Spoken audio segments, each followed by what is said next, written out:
श्री सुदामा जी महाराज ने किस प्रकार कुछ भी ना मांग करके ठाकुर जी के दर्शन किए और ठाकुर जी ने सब कुछ दे दिया। मैं कथा में कहा करता हूं, तुच्छ, कुछ और सब कुछ।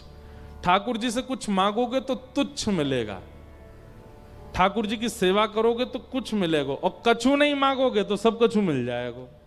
इसलिए ठाकुर जी से कभी कुछ मत मांगो, बस एक चीज कहो, क्या नाथ, नाथ में थारो जी थारो, मैं तो आपका हूं।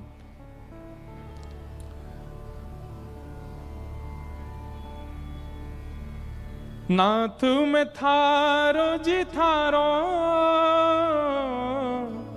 चोखो भूरो कुटिल और कामी, चोखो बुरो कुटिल और कामी, जैसो हूं मैं थारो,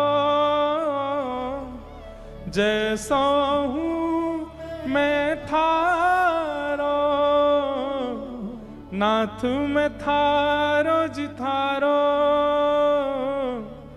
चोखो बुरो कुटिल और कामी, चोखो बुरो कुटिल और कामी, जैसो हूं मैं थारो, जैसो हूं मैं थारो, नाथ में थारो जी थारो, मैं आपका हूं नाथ। बस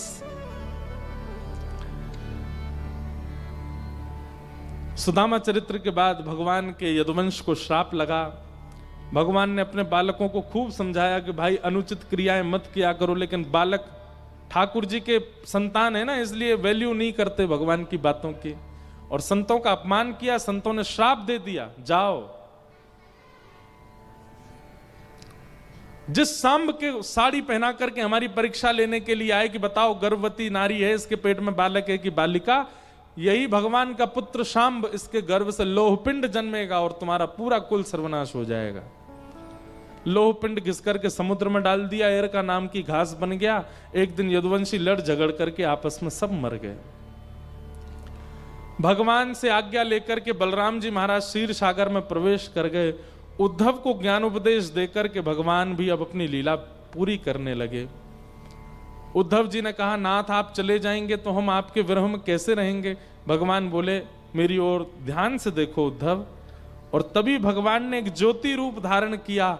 7 बार आकाश में भ्रमण करने के बाद तिरोधाय प्रविष्टोयम श्रीमद् भागवतार्णवम, श्रीमद् भागवत ग्रंथ के रूप में भगवान ने कहा, कलयुग में यदि मेरा अनुभव करना हो तो श्रीमद् भागवत के ये ग्रंथ, ये मेरा ही स्वरूप है। इसी में ठाकुर जी प्रविष्ट हो गए। तिरोधाय प्रविष्टोयम श्रीमद् भागवतार्णवम, जिसका विस्तार फिर श्री वेदव्यास जी महाराज ने करके हम सबको प्रदान किया। पांडवों को पता चला, भगवान लीला पूरी करके चले गए। परीक्षित को राज्य गद्दी पर बिठा दिया। राजा परीक्षित ने एक दिन कलयुग को 5 स्थान दिए, स्वयं भटक गए। 7 दिन में मरने का श्राप लगा। आज 7वां दिन है, कथा विश्राम होने लगी। शुकाचार्य जी महाराज ने परीक्षित से कहा, परीक्षित आज 7वां दिन है, क्या तुम्हारी मृत्यु होगी। परीक्षित बोले, भगवान मृत्यु शरीर की होती, आत्मा की नहीं। बस यही सुनना चाहते थे। त्वम तु राजन मरिष्येति पशु बुद्धिम इमाम जही, मैं मरूंगा ये पशु बुद्धि है, शरीर का अंत होता है, मैं तो शुद्ध मुक्त नित्य आत्मा हूं। ये ज्ञान जैसे ही परीक्षित जी को हुआ, सुखदेव जी व्यास मंच से उठ करके जाने लगे। बोलो सुखदेव जी महाराज की, व्यास भगवान की जय। परीक्षित को तक्षक सर्प ने आकर के स्पर्श किया और 5 भौतिक देह जल करके नष्ट हो गया। विमान में बैठ करके परीक्षित जी महाराज भगवत धाम को प्रस्थान कर गए। बोलो भागवत महापुराण की। अनेक प्रसंग भागवत में और सुनाए गए, सबको हम प्रणाम मात्र करते हैं। भागवत जी का अंतिम श्लोक सब लोग 3 बार मेरे साथ बिल्कुल शुद्ध उच्चारण करेंगे और बिल्कुल सीधे होकर के बैठिए।